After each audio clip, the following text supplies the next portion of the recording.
Hey, this is Courtney Rosen with MHN Property Management here in San Antonio, Texas. We also go out to the New Braunfels, Seguin, Cibolo Schertz areas and up towards Bernie and Fair Oak Crossing. So we got a nice bit of coverage. I'm coming to you today to talk about pets. So this has been a fight that's been kind of raging on in the property management sphere for years. And then the evil three words are emotional support animal. Is it evil that people need an emotional support animal? Absolutely not. If it qualifies 100%, please bring your emotional support animal. I'm so glad we have the accommodation for you. Why do I call it evil? Because so many people try to commit fraud by saying that their animal is an emotional support animal. And why do they do that? Because they want their dog or whatever animal they have, and the property manager or the landlord is telling them no. You can't have a restricted breed dog.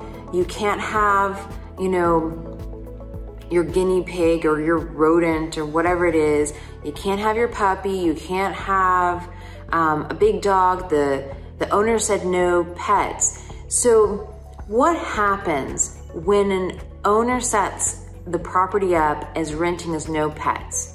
One, about 60 to 70% of your tenants and the applicants that come in have some kind of animal that they really, really want to take with them.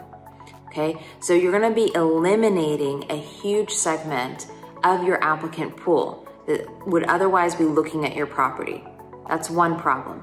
The next problem is the people who get creative and say, oh, I like your house, I like my dog. You said no dogs. So even though they might not have otherwise gotten the certification, and this is a doctor's note, this is not an online database or a certificate they put out, but if they have gotten documentation that is required by HUD in order to get an ESA, sometimes they can qualify even though they don't really need it that way, they were just fine, and they can still play the system. Or they can just get someone to write them that note that it's a medical professional. It's not a perfect system. So one, you're gonna be encouraging a little bit more creativity. And when you have an emotional support animal in the house, I have to treat them legally like a child. I can't charge anything for it.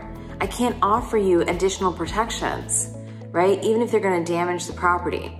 So what we're saying is that we have protections in place.